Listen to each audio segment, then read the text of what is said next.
Hello everyone, thanks for joining me. Today I'm finally sitting down to make a video about why I switched from using the 600mm f4 lens to the 400mm 2.8 lens for my wildlife photography. I made this switch about 6 months ago, and since then I've been using the 400mm for everything that I've done, for clients, for the YouTube channel, everything. So my goal is to share some photos and videos that I took before I made the switch when I was using the 600mm f4 and compare them to the photos and videos that I'm able to capture with the 400mm lens. So you're able to see kind of a really easy comparison of what I was able to get with the 600mm versus what I'm still able to get and what I can get now with the 400mm 2.8 lens. If you're new to my channel, my name is Todd DeWald, and I'm a full-time wildlife and conservation photographer in beautiful New England. It is my goal to take you along to explore the amazing diversity of wildlife that call this area home, sharing with you my education to make us all better naturalists and better photographers. It is my hope that my videos will spark an interest in the wildlife in your area, so together, through photography, we can preserve the natural places that remain. Consider subscribing to my channel to learn more, and thank you for watching.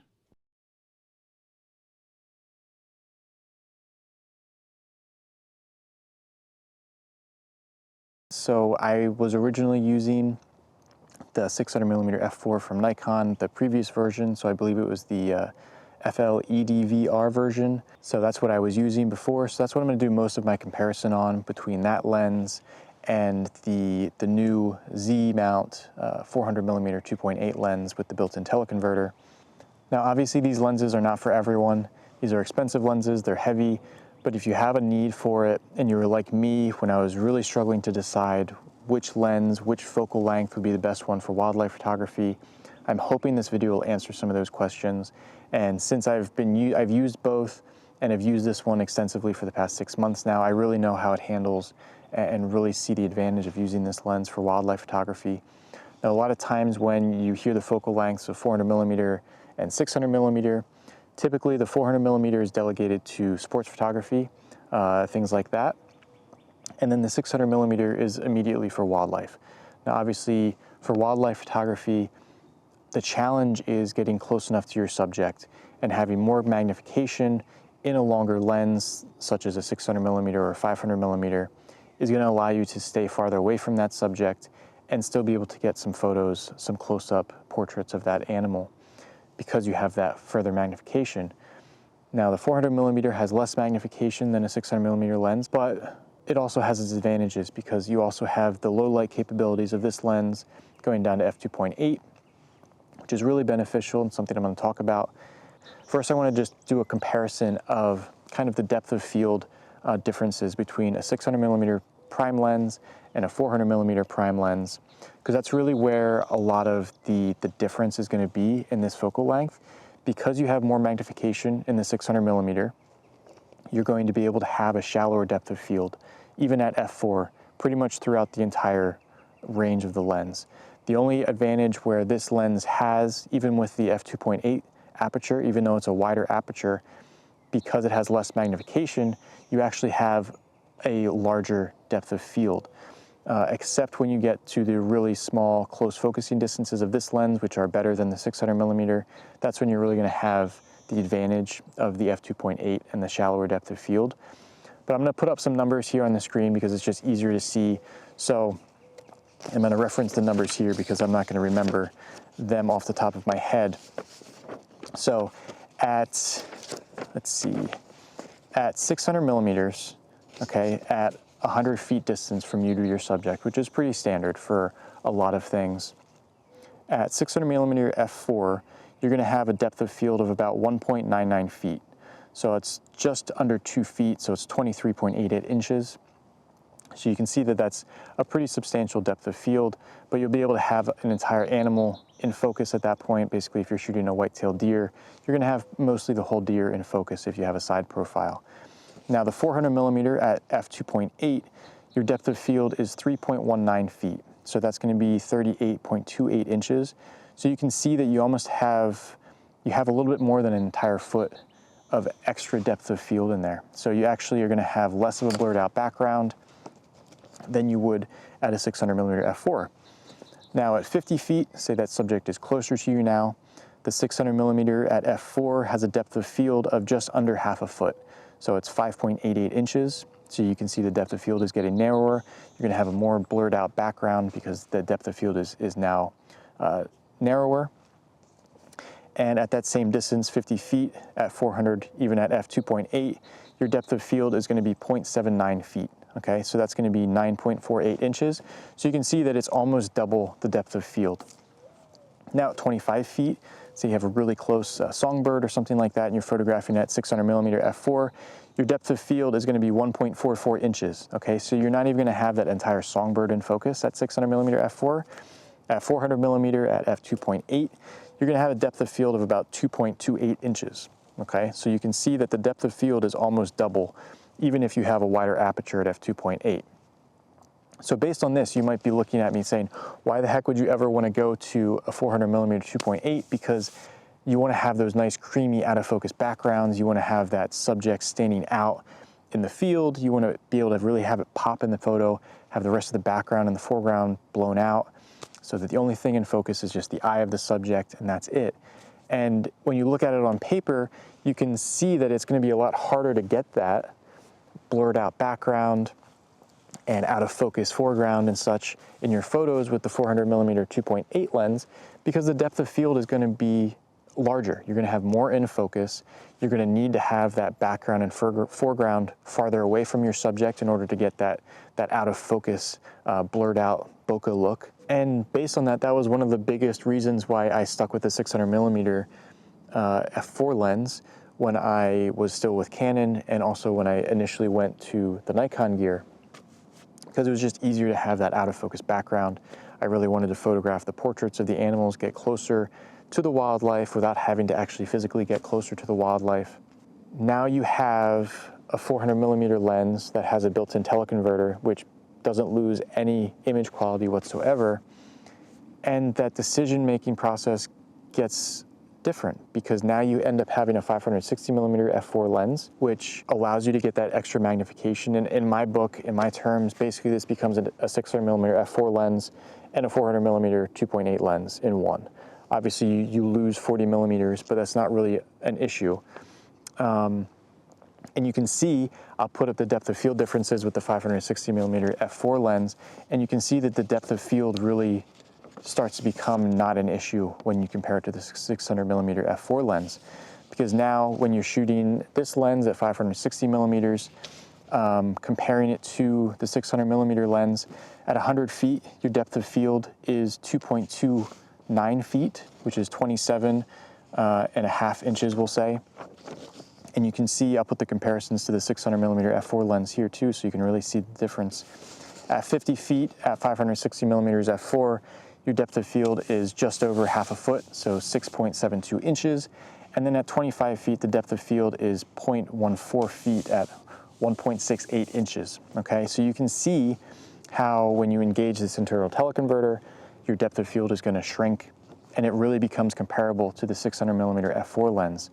So basically the advantages of the 600mm f4 lens really go out the window when you have this lens to compare it to, because the depth of field and the ability to create those beautiful out of focus backgrounds and out of focus foregrounds really becomes easy again with this lens, if that's what you're looking for. And if you need that extra magnification, this lens provides that for you, and it really becomes easy to do with this lens. Now the other advantage with the 600mm lens, I kind of already hinted on this, but the other biggest advantage that I had and why I started with that lens was because it allowed you to stay farther away from wildlife. A lot of the wildlife around here is very skittish, so ethically you kind of have to stay far enough away from it so that your movements and your actions don't end up causing that wildlife to flee and spook. So the 600mm lens was a really good option for that. It allowed you to stay far enough away, but still allowed you to have a nice frame-filling image of whatever wildlife you're photographing, and it just gives you that extra reach without being a disturbance. And that's where the 400mm, it becomes harder than that, because the magnification of a 600mm lens is 12 times magnification. The magnification of a straight 400mm prime lens is 8 times magnification. So you're getting 4 times the magnification with that 600mm lens. Now with the teleconverter engaged on this lens and you end up having a 560mm lens, you end up having just over 11 times magnification. So this lens will give you an 8 times magnification at 400mm up to just over an 11 times magnification at the teleconverter engaged with the 560mm. So you're able to still keep that magnification if you need it, which is really useful, really versatile, because you're now able to have 2 different focal lengths in one. You can just easily switch between the two, and you're able to get both an environmental portrait shot, but then also get a more close-up portrait of the animal as well, which is really, really useful. So really the 2 big advantages of that 600mm prime at f4 really are no longer advantages, because this lens takes care of both of those. So you're able to have the shallower depth of field if you need to, and it allows you to have the magnification that you need, very comparable to the 600mm f4. That's why this lens was really interesting to me, and why I really was thinking about switching in the first place. And now that I've gotten my hands on this lens, I'm really not sorry at all. I love using this lens. It allows me to get the footage that I want for my videos and my YouTube channel, and it also allows me to get the footage that my clients want for their videos and their products as well. So it's a really, really amazing tool, and that is why I ultimately switched to this lens, and I haven't regretted it at all. Now really the decision comes down to, when you're comparing these 2 lenses, obviously my case scenario is not going to fit everybody's needs. So what you should do, and what I would suggest, is that if you look through your images, the ones that you really like, look through and see which focal lengths you shot those images on.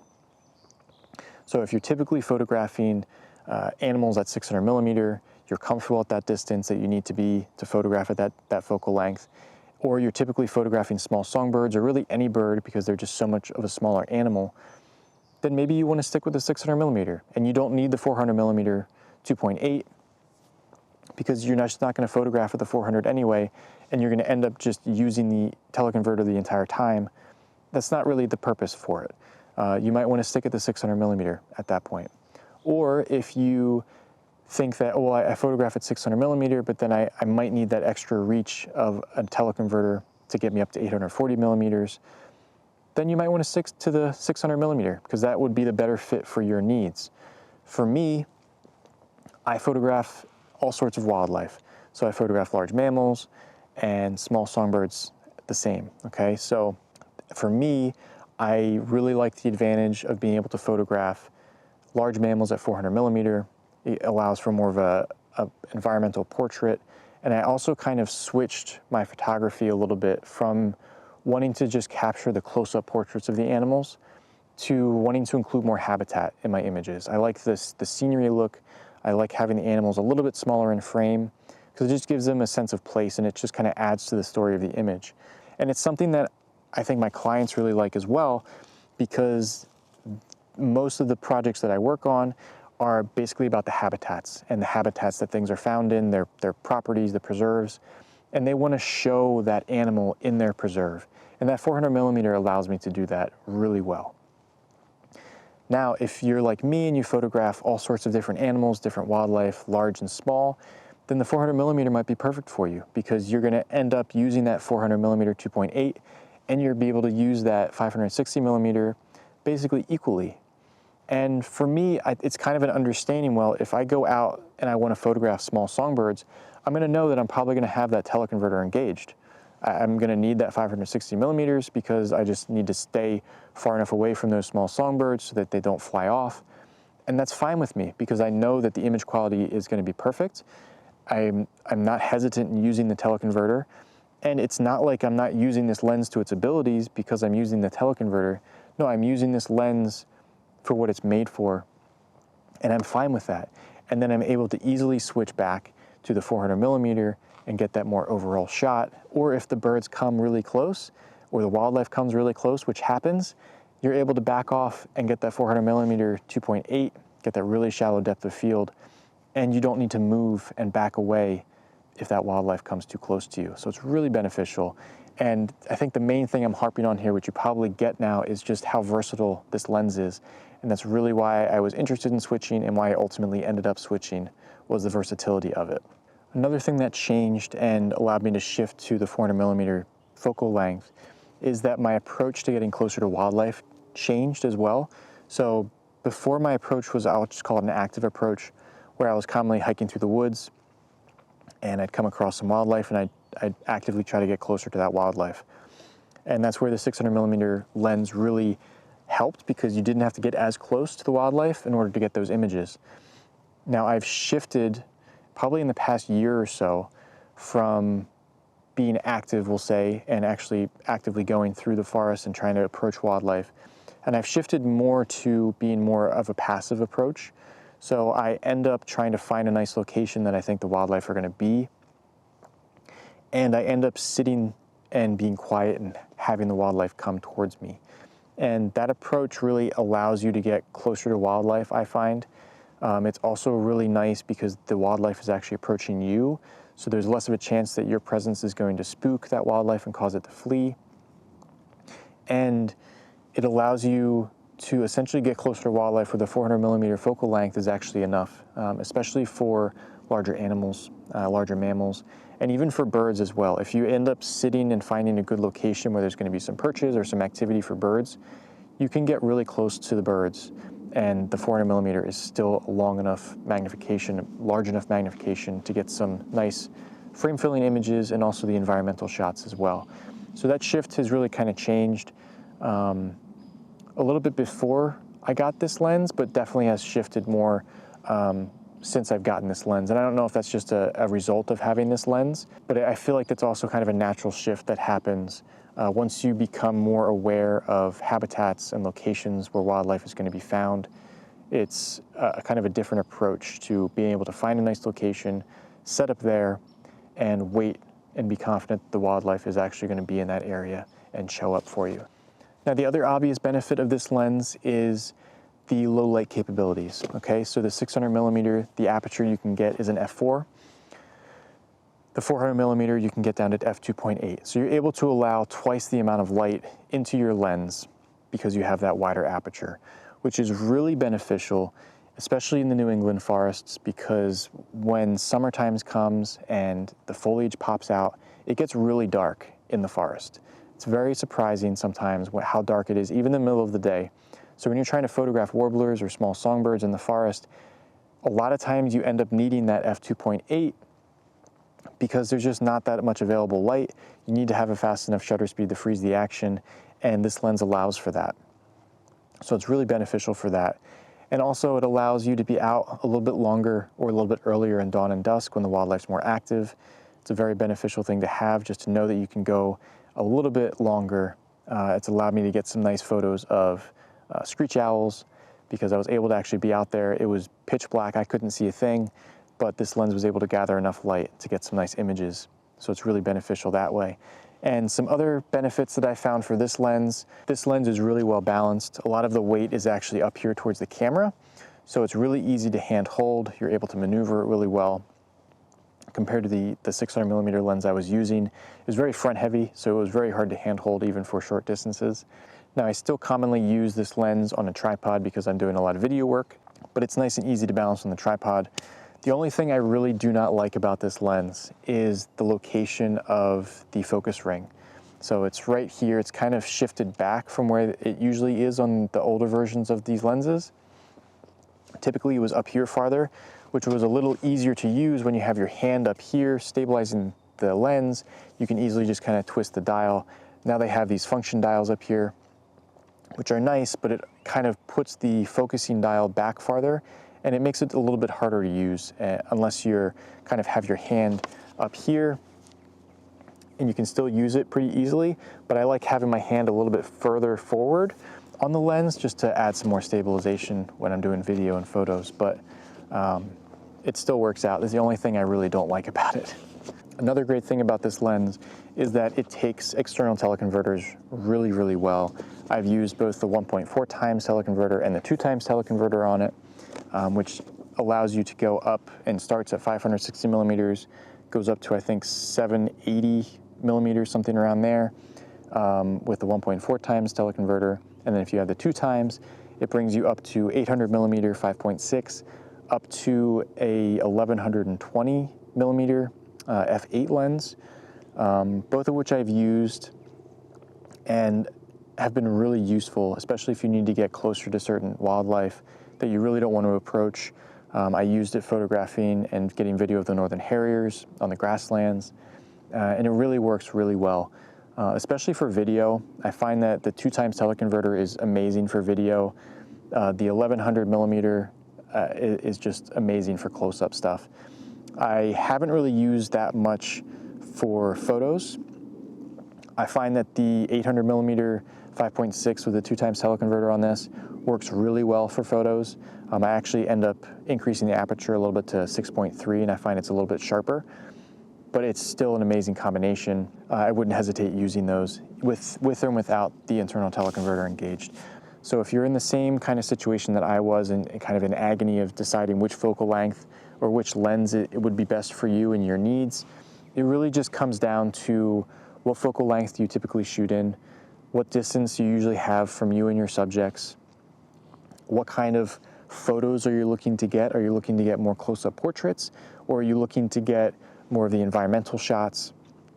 And what kind of subjects do you typically photograph? Do you photograph larger mammals where you don't have to get as close to them to fill the frame? Or do you photograph small songbirds that you just really need to get close and have that high magnification? Because maybe the 800 millimeter prime lens might be better for you, or the 600 millimeter prime lens.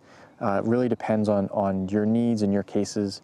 But I'm hoping that kind of my thought process and the things that I love about this lens will help you in kind of making that decision. So hopefully you can go make that purchase if you need to, and go out and start making some amazing images. If you have any other further specific questions about this lens, or why I chose this lens over the 600 millimeter, let me know in the comments below. I'd love to hear from you. I try to answer all the questions that I get, and hopefully I can help you make a decision if you need to. And if this video was helpful for you, I really appreciate if you give me a thumbs up, leave me a comment, subscribe to my channel if you haven't already. A lot of times I'm typically out in the woods photographing things, so if that's more your style, check out my other videos. But that's going to be it for me today. I hope you enjoyed. I hope it was helpful, and I will see you back out in the forest or the grasslands or wherever I am next week.